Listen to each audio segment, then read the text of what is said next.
So what we want to know, Lee, is, And then I was looking- is how old were you when you beat me at the basketball the first time? You know, that's a good question. I was thinking I let my son win the other day, and I thought, 7 years old? He's 7. So I'm sure you let me win when I was 7, but I don't know. I let you win when you were 15. Oh, you let me win when I was 15. No, I beat you when I was 15. I beat you when I was 14. I don't know about that. Well, anyways, guys, welcome to the Blue Collar Boardroom. What's up, everybody? We have a special guest and episode for you. It's been an incredible, crazy day for me. I don't know what you got going on in your life, but a lot of contractors work in their business. And the American dream for many blue collar entrepreneurs is to make an impact in the community, make a big difference, and pass that business on to the next generation. I know, like, subscribe, get notifications. You're in for an interesting treat. You've got my dad. My dad's been in the business. He's been at rock bottom. We've been through some tough times. You're going to hear all about it. And we got Raymond. We're going to be discussing is the perfect construction growth process, and a big idea that has really driven some incredible innovations in the construction industry. And so I hope that you enjoy this episode. It may be a little bit like American Chopper. This morning, luckily, one of the things that I do best for mental therapy is I go to my MMA and fitness workouts. This morning we were sparring, and man, this guy had 10-ounce gloves. He busted my nose. And so I came back a little hard on him. He got mad. We started going mouthy. And the coach says, "Lee, Boris, get in the cage." And so I started my day. I got a coaching call with my elite clients coming up here, and I'm going into a cage, and the door's getting locked. Click. Boy, I tell you, they ain't nowhere to run inside of a cage. It's kill or be killed. More importantly, it was that words really weren't going to solve that. You can't run away from fights in your life, and that I was there, and I was going to stand up, and I wasn't really doing anything except for just trying to be a good sparring partner. But boy, did I have fun this morning doing a little exercising of my training. That's all I'll say about that.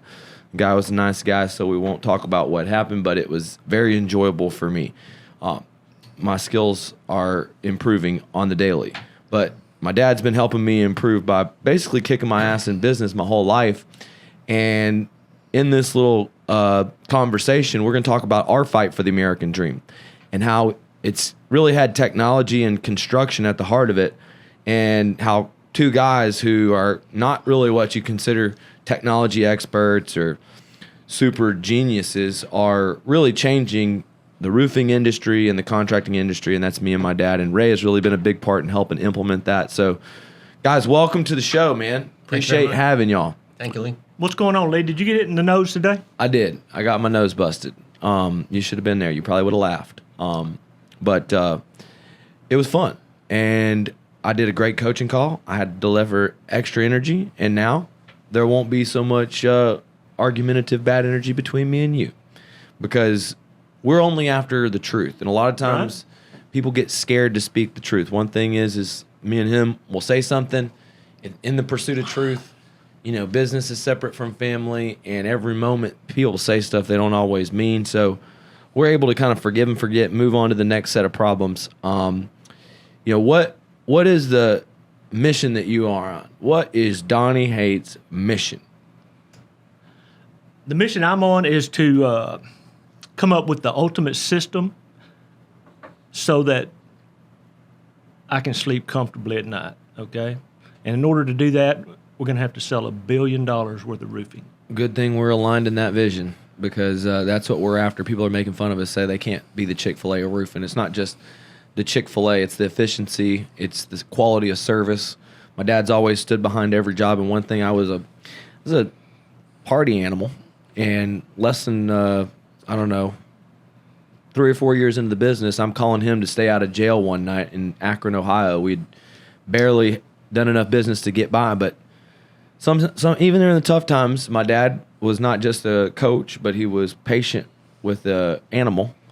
So one of the things I learned in the car business, because you were an animal too, right? So they told us after we went back with the full price offer, and the people got real pissed off, is if you're going to lose them, pick up the phone and call the manager, right? So that's one of the things I taught Lee early on, And I still teach people that today. When they go out on a job and they have a problem, call me right then and there and hand the phone over and let me handle it. That's a fucking drop bomb.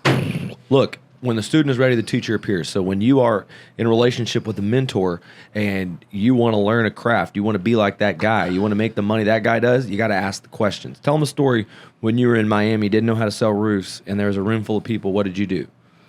So every night we played poker, right? And so one of the guys had a like a 4-inch pitch book, right? So I paid him $300. Oh, you paid for your own training? Yeah, I paid him $300 to make me a pitch book. Oh, nice. And so one of the things I learned in Miami was we had been there about 30 days and we were getting like $350. When was this? 1992. Okay. So we were getting like $350 a week in draw. Mm-hmm. And the owner took off. He was hunting.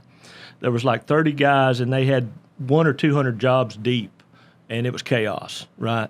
Nothing was getting built and nothing was going to get built. They were collecting 30% of all the contracts. So I could see the writing on the wall. I went and recruited a Hispanic guy at a nightclub, right? Put him in my truck, and we went and found us a tile repair crew in a neighborhood where there was about 10,000 tile repairs, and there was only 6 colors of tile. Oh, nice. Right. So we asked him, would he do our tile repairs? And he said, yeah. So I went back to the office and I said, hey, I think I can sell tile repairs for $6 or $8 grand. And I think I can get them done for about 50%, right? About half of that. So you think we can do that? Oh, yeah, why not? Are you crazy? Absolutely. I mean, will you pay me the 50% plus the commission? He said, oh, yeah, sounds good. No problem. Talking about to do the labor. Yeah, so I was going to do the labor plus make the commission, so it didn't take me long where I had done 10 or 12. Made too much money for him. I made way too much money, and when the boss got back, they fired me and took my crew. Oh, man, that sucks. Welcome to the storm business, guys. So I went home, yeah. Hey, but yeah. look, he didn't exactly succeed on his first try, but I'll never forget going down to Houston, Texas, like 1990. 93, 94? Same time period? Pretty much. Was that like your rebound? That was the second storm Yeah. that I worked, yeah, With Uncle Marty. with Marty. So Yep. tell us about growing up with your brother, going into business with him. So Marty and I used to compete every day, right? And we ended up slugging it out every day. But what we did do was we came up with some really cool games, right? And so I was always the rule guy, and I always kept the score, right? And so as the games got closer and closer to getting even, I would change the rules a little bit, right? Never heard of that before, Dad. Make sure it was competitive. You know, the new Is that what they call that? I call that renegotiation, okay? You can call it whatever you want. It's called a renege. It's what it's called, a renege. Right? So, It's being creative, keeping it fun. okay. So, that was back when y'all only had you and Marty taking a draw, 500 a week, you used to tell me. You were out selling. You had a small team. You were like that 2 chucks in a truck guy, right? Absolutely. The first storm that we did was in Houston, right? I think I ended up doing 150 jobs between June and November, right? And came back home, closed the office, had 30 grand apiece, had maybe 4 or 5 jobs left to collect. When another storm hit, and we were up and running. You've always told me it's not about what you sell, it's about what you collect. And so we've, our bloodline or our students, our salespeople, people that start their own roofing companies, they teach people how to sell, build, collect. When you teach a contracting sales pro, you teach them how to do what my dad, complete an offer, and to be a part of the whole process until you get a statement of completion. And, y'all scaled to many salespeople in a time where there was not as many competitors. There was no internet. There was the phone book. What did y'all do to get in and out of markets? What was it like storm chasing in 1998? So it was my job to set the storms, go check the storms out. How'd you find out about the damage? So we had hail watching. Yeah, we had fax. The faxes came every day. Oh, the NOAA reports came through the fax machine. And we got 1.75, 1.5. Sounds like some Wolf of Wall Street 1978 2.0, 2.5. So it looked like a good storm, right? Right. And they would give us some coordinates. So we would open up the map book and map it out, right? So we would drive or fly out there, get us a map book, and we would grid the storm, and we would draw the map in the maps code pages. Right? Nice. You'd make your own storm map. And we did the exact same thing with trying to figure out how many claims there were going to be. We would count the zip codes and then find out how many homes were in the zip codes. Now, when I was with you in the truck, I would look over your shoulder as you were on that map book. I'll never forget that you always would go to waterfront property and golf courses for the nicer homes. Absolutely. So the way I set the storms, we were one of the first companies to show up as the out-of-towners, okay? So we would join the Chamber of Commerce, send a mailer to everybody we could, get a small list. I guess that was the list we used, the Chamber of Commerce list, and get a letter out to the business people. And I usually always got a lead or two that way, right? And then we would do a direct mail piece. Then we would pay somebody to hang door flyers. And that was the age of Neil. And I've heard stories where all the offices, they'd be knocking doors and Neil be over there doing hand-addressed letters. Yes, I taught that's the whole concept is if you're dead in the water, go find you 500 homes, go back to the office, write out the envelopes, stuff them, and send them out. And I guarantee you, you'll get 2 lay-down leads. We call that the Holy Grail of direct mail, guys. We've tested that over 20 years to get the absolute best letter, the absolute best hook, the stories, the pictures, and we use a method in which we get a higher open rate. And if you want to target and only get customers calling you that are old roof customers, then you really target your list. What's the benefit of that? Well, the benefit is how do you win a neighborhood, right? Yeah. The first thing you do is win the street. Lon Smith taught everybody back in the late 80s, they would go into a neighborhood and pay the first 2 homes or the first 4 homes on the $50. street. Yeah, whatever. Yard let sign, them baby. stick the sign, yeah. And so if you could win any of the homes at the front of the neighborhood, and you go to the back and start working the back and win a few in the back, and then you kind of try and win a few in the middle, this will give you an end to the neighborhood. So you go and do that with 2 or 3 neighborhoods so that you had a route every day. Yeah, boy, it ain't much changed about hardcore door-to-door. It's 80% of what we do is what we duplicate, but we do everything we can to get an unfair advantage on our competition. So I really want to hear about, because there's markets like Minneapolis that have been really worn out with lots of different contractors. People watch this from Minneapolis. What was it like in 1998 working that storm? How much did y'all do? How many partners did you have? How did y'all run it? How many jobs did you build? 1998. 1998 in Minnesota, it was fantastic. It was the first O&P storm. It was a multi-trade storm. This funny story in the beginning there was I found the typical office. I looked for a typical office back then, big enough for 10 salesmen or so, something that costs $1,000 a month, right? And so there was a 10,000 square foot building that had carved out just the office, and it was all for lease, and both spaces were for lease, and I went ahead and took the smaller space, right? We'd never rented and paid $5,000 a month for rent, right? And so there we were 2 or 3 days into that, and new guys coming and going, and lo and behold, one of my fiercest competitors from back home walks in the door. Gets the other property. And tells all the guys, I'm going to be your neighbor. So when I got back, they were like, what are we going to do? They Big said, Shark, Daddy Shark. That was said, Perry Hollingsworth? Donnie, yeah. It's got him. Gary Hollingsworth came over. Oh, it's a shark. Shark's coming. Said he's going to be our That's neighbor. what I do to you in the neighborhood. Let me tell you, I see you in the neighborhood. You ain't on my team. I'm going to scare your ass out. Well, See, so in my basically- storm, I'm going to scare your ass out. So did you leave? No, I rented the big one. Yeah. You blocked his ass. I blocked Another his drop ass. bombs. Sometimes you got to block their ass. All right. So what What else? about that Knockstar deal? What about the book of business? Tell me about how Marty got it built. Who was doing production? Oh, I was going to tell you a different story. I know, but let me. I personally want to hear about this. I want to know how much y'all did and how much you made and how it all worked out. Because that was the first year Toby really blew up. I can remember going to skate park, 12 years old, hanging Right. out around the summer. But do you remember? Yeah, we had done, let's see, it was like a May 31st storm, and by the time December rolled around, we had done $5 million, $6 million, something like that. So We got our first multi-million-dollar job. Mm-hmm. The funny story about that, because this was the first time we were doing siding and gutters Yeah. in a storm, we set up a completely separate department and hired a guy to run it, and he come up with a lead on a subcontract deal. One of the biggest general contractors in Minnesota had a deal that they couldn't produce, right? And this is why this is Troy's deal? I don't think this is Troy's deal, Okay. no. Okay. But so they had us up in the office for the close, right? And we were sitting at this long mahogany table, and it was really kind of nerve-wracking, waiting on these guys. So it was me and 2 or 3, Marty and whoever else, Brent was in there, and there was 8 or 10 of these guys. We were waiting on the main guy, and he comes in, and it's like real nerve-wracking, right? And he asked the question. He said, well, I hate to do this to you, but I got to ask the question.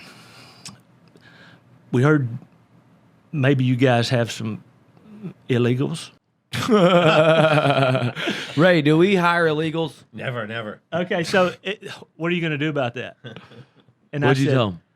You know what? We can put a fence around it and check them every day and not let any of them in. How about that? That name Donald Trump. He didn't call you Donald Trump. We Boom. signed a deal right there. Nice. Simple answer. Keep it simple, stupid. It's so funny. Speaking about Donald Trump, I've got a big opportunity, and this came to me. It's the power of the network. You know, me and my dad, we forget about politics. I mean, we respect the businessman who built a name and a personal brand. And for our business, me building a personal brand has really been an unfair advantage. And so we have some roofing deals going on potentially with the Trump family that could be really game breaking for the roofing industry. He's going to make the blue collar American dream great again. There's going to be some collaboration, and it's no politics aside, but you know, we got a modern day gold rush in the home service industry. We're doing storm restoration, and you know, he's got a lot of properties that need help. So y'all stay tuned for the YouTube for that. It's going to be really exciting. You know, this year, feel likes are coming to age after 17 years of going all in, after so many times that we've lost it all. I mean, what my dad's talking about are all the stories from the past that were successes, but shortly after 1998, you know, there are a lot of things that changed. Success creating championships. It's like Shaq and Kobe, who was the winner, who was the one, MVP, ego, and it breaks up sometimes families, businesses, many different things. And at that time, you and Uncle Marty went separate ways right after that storm. How did that happen? Somebody dropped this 4th wife in on us, Oh, yeah. and That's always it. She separated the company. Well, blame it on the crazy women, and that's a good way to put it. But We had too many partners, okay? we at had the too many time. partners. I was a kid. I don't know nothing about it, but you know, I know one thing, that you wanted to be home more. You wanted the American dream for you. Everything I've ever done is so that I could be at home. Okay, so you Right. were at my baseball practice as much as you could. For my sisters, a little bit older, you got to go to all of her college games. Your company has grown from 8 figures to possibly a 9-figure company. And over the last 5 to 10 years, what has it been like just to be able to guide throughout the process? You can't tell me that's not a part of your vision. Is that have you enjoyed that? Have I enjoyed it? No, it's been like freaking hell, buddy. Well, you know what? Like Sometimes. holding on to electric fence, okay? All right, that's an honest answer. Let's talk about some of those hellish moments. I was talking about big ideas and idea to connect the insurance companies, the homeowners, and the insurance industry. It's the idea of getting paid, okay? It's the idea of not getting your whole industry taken away from you. Okay, so what is the problem? The problems are turncoats, people who will Turncoats, go get them turncoats. Them sons of bitches will. Is that the insurance company? Them sons. No, it's turncoats. your friends and Oh. brothers and ex-partners in the whole it's them business. hack roofers, sons of Oh, bitches golly. walking my damn Somebody signs. that says they're going to disrupt something, that Fuckers. means they're going to sell out, right? At somebody else's expense, essentially, right? You're not going to be a sellout. I'm not going to be a turncoat. You're not going to be a turncoat. No. I'm not either. We're not going to do it for insurance companies ever. We're going to provide transparent roofing solutions. We're going to complete offers, get statement of completion signs. All we're going to do is scale the numbers of offers and completions we're getting. Do you know how many counties in the United States? Oh, come on. Give me that big idea. 3,350 approximately. How's it work? Do you think you can sell $1 million worth of roofing in every county of the United States? Hell yeah. My blue How collar many leads will you market need to sell $1 million worth of roofing? Man, let's see here. Let's do the math on that. That's a good question. All right. You got math on me? Can someone do the math here? Well, how many? All right, let's Average size of the roof? We're going to close 1 out of 5. Listen, just stop. Let me do the math. You Okay. don't know the math. I know the math. I know the math. I spent the money and learned it all. 100 You got deals, the results. Time out. 10,000 a deal. You're just like every other roofer that knows it all. You don't know it all on this. Here it is. Facebook, Google, the internet leads. You call and confirm them. 70% of them are good. 30% of them are bad. So even if the cost per lead's $100, the real cost per lead's like $200, $300, right? So you really got like on the best case scenario, you're probably closing 1 out of 4 leads, and that's Daniel say 1 out of 5, but 1 out of 5. So One it's out of costing five. you $1,000 a deal. Okay, at $200 a lead, it's costing you about $1,000 a deal. Now, average roof is going to be $13,000 in some markets, $15,000 in some, $20,000 in some. It doesn't matter, patio, deck, whatever. But our profit that we make for a company may only be $2,000 a project. Now, let me ask you a question. If you can spend $1,000 to make $2,000, how many times are you going to do that? Every time. But Lee, all you got to do is count the number of leads that you need to close 100 deals. Well, I'm trying to do Okay? that right now. So if you And you got to make sure that you give an estimate. if it takes 5 and a leads to close good 13,000, presentation and an then it's offer. then it's going to take 50 leads to close 100,000, Right. And it's going to cost 500 leads to close 1.3 million. So 500 leads So you need 450 leads, give or take, for every county, for every county. right? We can do that in our sleep with the blue collar marketing method. So who's going to say that we can't do that? No, we're going to do it. We're going to scale it. We're going to do it all on our own, and every single person that wants to be a part of it is going to step right up. And you see the My Pillow guy. Well, the way we're going to do it is, I'm that guy for roofing. I'm going Right. to have infomercials, Facebook ads, Google ads, YouTube ads in every market across the country. And those leads are going to get sent to our people, our network, our companies, our locations. And, how are we going to do this? We're going to become the digital roofer.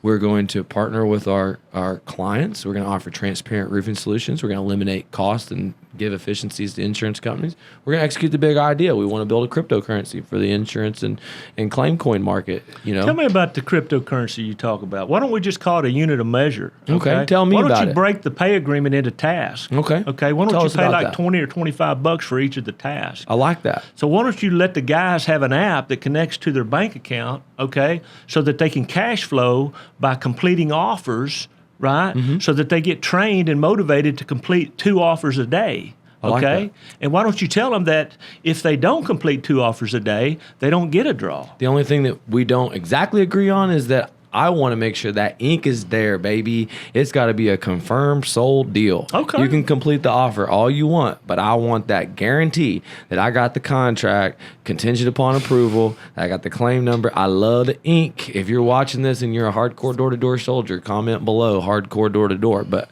Raymond, you've got this department in the Knockstar plan. It's been, kind of roofers, salespeople, GMs, they don't want to accept it. But can you talk to them about what we're trying to implement? We've implemented so many different things. Well, let me talk about the problem first. The problem is the culture, the draw culture, and that's what we're trying to get away from in our company. All right. We have some people that do some big deals, and you don't want to discourage them. But then you have another group of folks that are doing medium-sized deals, not enough of them, and then trying to participate in a draw culture where they're asking you for money every week. And so to get away from that, we're trying to pay them on activity. What don't tell me what you did for me last month. Tell me what you did for me last week. Tell me how many deals did you do to the two deals a week? Because if you did, you can make $1,000. And that's what we're trying to. That's how we're trying to change the culture. And the way we're doing it in the call center is by a third-party verification. If somebody goes out, gets a contingency form signed, we have this form. They fill it out. It drops into our CRM in the call center. Our rep makes a call and verifies it with the customer, and then sends it into the system for the GM to be able to pay at the end of that week. And it works very well. It works amazingly well because, roofers, they forget that you need to incentivize people to get the deal, to confirm the deal. That's how every door-to-door company works. And you have to respect the fact that our sales cycle is longer. So if you're always focused on new deals and new money, and that's how you get paid and you cap out as fast as possible, then you can keep the pipeline, which keeps the life, and the death of a salesman stops. It starts when you don't get, 2 deals in a week, but really you want to keep that pipeline as full as possible. And they're still going to make the money on the commission on the back end. This is just keeping the rent Guys, paid. this is from best practices. One of my students, Josh, he's doubled sales every year, went from 16 million to 30 million, 30 million to 60 million. He requires that his salespeople, only way he gets the draw is a $200 confirmed contingency. If the sales guys don't sell 15 jobs a month, their sales commissions get cut in half. On average, his salespeople produce $1 million in sales per person, all because he doesn't tolerate average. He doesn't have a draw. He motivates and holds people to a high standard. He's got a huge emphasis on training. He's, of course, built a brand and culture, and bottom line is he's hardcore door to door. He's executing the system, and that's why he's going to be a $100 million contractor just like us. So the thing is that you got to be able to mentor people that aren't sales guys. You have to create your own salespeople, and one of the ways you do that is you take the fear away from them, the fear that they can't make a living. And, Love that. As much as you would like to count how many deals they sell, I could care less. I will teach them how to do an estimate, okay? And it's really important in the storm business when you hire someone that you ramp up the speed at which they know how to complete an estimate. And it's also just as important. Because if they hang around in past 2 weeks, You're right, but just as important it is it for them to sign the contract and get the blood on the paper and get the deal and file the claim and see the process and watch it. Now, I'm saying, So we without the disagree a paper little bit, and the right? completed offer, we do disagree. But because I'll keep paying I think them. it's half I don't and half. mind. I understand. And The so way- that way they get paid. I want to train them Right. to only ask for the deal and be rewarded for the confirmed contract because I want them to be motivated. But look, we're both right because there's 50% importance. Yeah, but nowadays to it takes like 14 different people to make a deal that didn't used to take. Right? Okay, well, you're And right. So that's why you pay them because they do it all themselves. right. Okay. And that leads to its problems because even myself, who cares about the company, and I'm a great salesman, but I'm not the greatest project manager, and I'm a new business and not about problems for production, and so sometimes that can lead to problems that aren't necessary. So my point is, we are going to solve the problem. Our alignment between what my dad wants to execute, what I want to execute, is Sky Diamonds. It is the anchor. The problem is that we're not charging people who join our business, and what we want is people with skin in the game. We agree No on that. longer Absolutely. are we here to do a disservice to people to not make them pay. Well, finally, If they don't pay, if Yeah. you're watching this, you never pay for training. My dad talked about how he's been in this business. He's made a lot of money, $200 million built. It started with him investing $300 into someone else's freaking little PowerPoint, and then making it for himself. That just goes to show a little investment is $300. That was back in 1993. Mm-hmm. So if we're sitting in a room full of people and they don't have $500 in the bank account to invest in their future, or can't get it from their mom or dad or grandma, we don't fucking want them. And then what do they get? They get certified, they get the university, they get access to all the tools, to the Claim Express, to the job box. we give them a message, tools, training, support. We give And them then access to the leads. Most of the time, we go out in their freaking truck and Yeah, sign we up their first 2 deals. And we help them. We give them access to leads. In order to be given our leads, you have to get certified. You have to complete the training. We know in order for you to complete the training, we only want to work with a certain kind of people. And we're not out there looking for vagrants and homeless folks. We're out there looking for top performers. And we know that 80% of the people that are weak and average and normal fail. But we know also that 80% of top performers, they can make it in our industry. All you have to have is a good attitude and a good work ethic. So my vision is Blue Collar American Dream Conference. American Dream is much bigger than, Sky Diamonds Elite or Mastermind, because at each city that we go on tour with my new plane, we are going to sell a group of recruits a $500 entry to get certified. And then in the same day, we're going to have the contractors come in, and we're going to train, network, iron sharpens iron, feature our elite member of the network. We're going to get people set up. We're going to get people set up. But here's the big business. The big business that everybody doesn't know about that watches this, that there's people that aren't watching this, okay? Let me tell you the big business. The big business is the contractors and the entrepreneurs, the restaurant owners, and the people in America that see the storm restoration as a lucrative investment opportunity. Right before I got on here, hedge funds reaching out to us to offer us millions of dollars. Roofing companies are getting bought. People are seeing this thing, this business system. The modern day gold rush is a blue collar entrepreneur. It's real. So now you've got this new age focus on building a company that can be worth something, that can be passed down to the next generation. And we're going to be getting people into the roofing industry. That was always my number one passion. getting people into the roofing industry, facilitating their success. It wasn't go facilitate the success of all your competitors. But by facilitating the success of all my competitors, I had to make my system so good that it worked for them. And I had to do something. I had to humble myself. I had to take my time to wash the feet of my own competitors, the people that you call turncoats. Even though they're almost, the biggest problem is they're lying to themselves. Mask guy. Well, you can name names about insurance repair programs. That was a sellout that sold to the insurance company. I can agree, but it's also a smart entrepreneur who executed, and as a business person, On behalf of who? well, I mean, the bottom line is did he use some of our family's resources, and is there a No, long that's story? not what we're talking about. We don't Did have he to- do anything for the industry? Well, yeah, no. he did. He threw it under the bus. Yeah, he threw it under the bus. That's right. He cut prices out, made a kickback specifically, gave it to the insurance company. And here's the thing, though. The other side of that is that if you want the leads and you knock doors around it, that it'll actually be a good marketing play to work in a certain situation. Oh, yeah? What, for 1 year?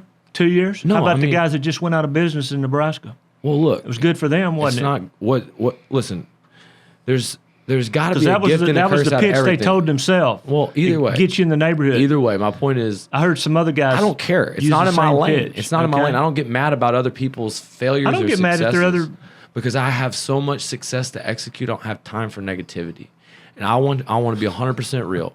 I started this day with a cage fight. Okay, you, my friend, sharpening iron. It means writing sales letters, reading books, being in a physical shape, meditating, servicing the industry, servicing the people, daily management calls.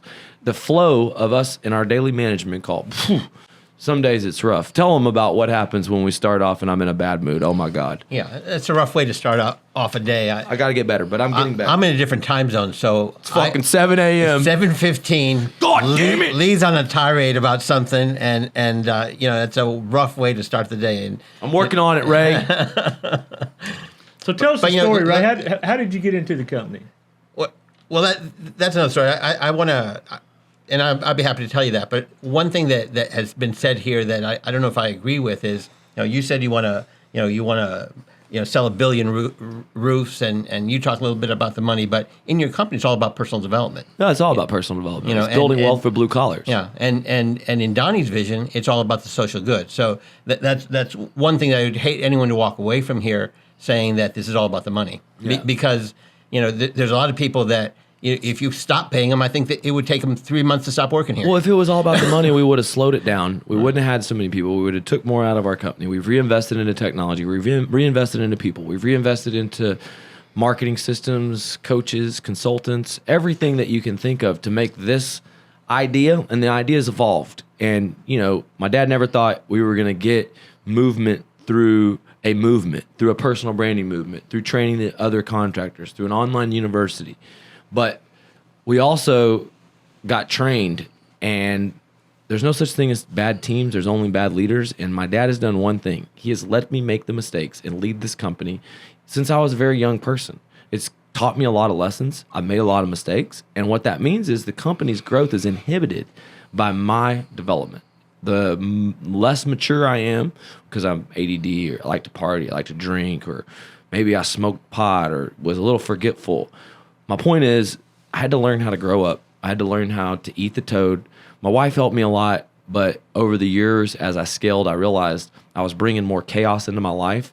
And my dad, whenever there was moments where our back was against the wall, our financial thing is we've had millions of dollars in bills, all of our cash flow tapped, not knowing what we were going to do. And I went and persevered and got more money and made the dream happen on a really illegitimate fucking loan that really I shouldn't have ever taken, but it's a good lesson for everybody that Wow, wasn't that bad. wasn't that bad. No. It's called All In for 20 freaking years. And that's for all in for 20 freaking million. And that's probably, a good feeling to be like, hey, not $20 million in sales, but, that you have an 8-figure net worth. And I don't know if that's really where we're at right now or not, because it's a construction. It's up and down. You can have your legs taken out by the grace of God. It's not about the money. It's about how many people we help, about how many people get Rolexes. But at the end, you're a business owner. If you constantly go back in and you don't pay yourself, if you constantly go back in, it wears on you. And so one thing that, we've been able to do is we've been able to take our system, take the same processes, make them better, and automate them with communication. And we got something big that we're working on, the 3.0 Claim Express. So tell them a little bit about what we got working on and what it's going to do without giving them too much juicy information. You want me to? Yeah, come on. All right. Well, like Donnie said, everyone thinks of Claim Express as a CRM, and it does certain things very, very good. It lets a salesperson know exactly where their money is. It walks someone through completing an offer. There's some things that it's easy to use in estimating. It's easy to use in lead tracking. Yeah. There's a So lot what of you do is you break down an Xactimate almost by a list of jobs. So each job that you offer to do has a selling price. Okay. But the one weakness was we wanted a digital production board too. So we found a way to do that. Yeah. And we've really kind of So we've invested in other software systems so that in the future we can API into Claim Express. Yeah, and share that with all offer of our Claim network. Express as a service that works through all softwares. As Perfect. long as you're certified and you have permission from the insurance company. And so the vision is that we'll provide you leads, that will get you access to a system that through text automation, email automation is going to be the like soup to nuts automation. And we've already talked a little bit about it. It's paying people for tasks. Yeah. And that's the way people cash in, and whatever their strengths are, that's what they get paid for. And quite frankly, in our own company, we have people that are great door knockers that love to be on that roof, that love to be in front of the customer. But when it comes to doing other tasks in the process, when it comes to building, when it comes to collecting, they may never get that invoice out or get it out 3 months later. So the ability to pay them for what they're good at, and having a back office or other people that are good at other functions, and being able to break the payout and paying them for those functions, I think it works well, and that's part of the vision. Yeah, it's really cool to have a development team, marketing team. We have a treehouse of smart people constantly working on our technologies, our marketing systems, and it's an evolving thing that all contracting companies need to learn. Not only do you need to build a brand, not only do you need to build a social media profile, but we have an inside sales department, all the marketing automation, and a CRM to go with it that allows for basically you to press a button and to print 100% satisfied customer clients on demand. And the reality is, if you can't pay yourself, if you can't make a profit, then you are really, really practicing. And so we've done a lot of practice. One of the things that, I'll talk about the shame I felt one year my uncle was still alive. We did $13 million in sales. We didn't really have a lot of money to split. We had this guy, he took some money, some jobs, some salespeople. I thought at least I was going to get $100,000, $200,000, $400,000, distribution check after we had so many sales. But we had problems with building faster than we could collect. We had problems with, You did throw a wrench in all that too. I did a good job. Yeah. I did a good job. Yeah. I took back over. But the point is how much of this shit's been given to me? No. Well, tell them. You tell them what the fuck I've done. So what you do is you teach people. No, you What? tell people you can't do it. That's what you told me. That's what you tell me. You say you So, I can't mean, fucking there's do no way it. you're going to sell $1 billion worth of roofs. Hey, dude, I don't want $1 billion worth of roofs. I want $1 billion company valuation, cash money. Here's the mistake both of you make. That's the way my father also motivated me. Every time he told me I couldn't do something, you can be You sure work I with did. your son. What's the secret? Y'all work together really well. He's a great executor. Well, for you have to here. kind of compartmentalize. During the day, we're business partners. We're like you've been in this conversation, finishing each other's sentences. But at night we turn it off, and we're father and son again. Nice. Well, it's been an awesome journey working with my dad. I'll tell you the benefits, they outweigh the negative 100%. The negative is all about the pursuit of truth, the pursuit of both ideas. Is there egos involved? Who's responsible? Whose way is it? Whose process? Who's this? Who's that? Yeah. Is there a bunch of bullshit that comes along with that? Absolutely. Our biggest challenge has been the struggle of power as I've grown the company, and everyone underneath has gone to both me and to dad for direction. And our visions have always been aside each other. We're just been maybe not exactly on the same page. And ever since, we got a new agreement, we faced some hard truths, we had some hard decisions. We saw basically a business counselor, got a 1-page plan of attack, got serious about, literally getting our vision, core values reestablished. And, we took a hard look at a lot of roofs that we built for, again, a little bit of money when we could have made more. And we said, hey, we got to do something different. I've always been in charge, but, I got to be named the person that is responsible and solely responsible. And so from that day forward, I felt like it was joining this Arte group, this group where there was a bunch of entrepreneurs, other people from different industries, and an event we went to in St. Louis. Right. You remember that? Yeah. Tell them about that.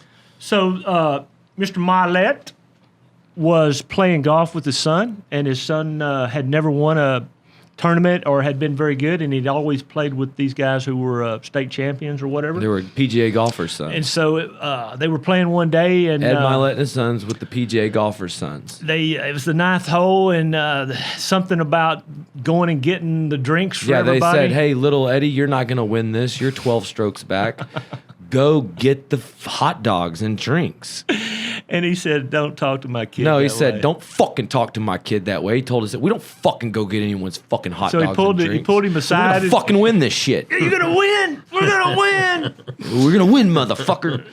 And Greatest halftime talk of ever. he's like, you can do this. And he believed in him and visualized it, got it anchored in. All the way to the last putt. He coached him through every little deal, and fucking he starts making shots and turned around and he came back from 12 strokes down and beat him all through, team effort, championship moment, father-son belief. Is a great story. Both me and my dad are in tears. From that moment, we kind of, made our new agreement. We're 50-50 partners in our RCA. We're partners in the big picture, 100% 50-50 for the rest of my life. And more importantly, this company, our biggest fear is that my kids are going to have it too easy, because I didn't have it easy. Not on my watch. Oh, yeah? You spoil them. The thing is that this is going to be a lot of fun. I will tell you, the biggest fear about scaling to billions of dollars is that you're going into a deep abyss. People will fall off roofs. People will die. There will be customers that complain, lots of them.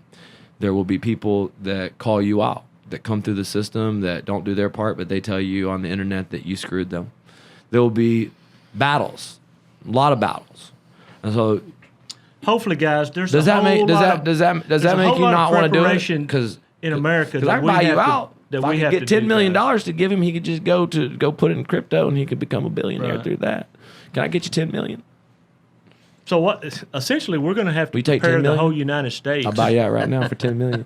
with an alternative solution. Who wants to because give me $10 million? There are no solutions, right? That's what we're doing. We're going to set everybody up with an app, solar panels, battery backup. Let's Right. go.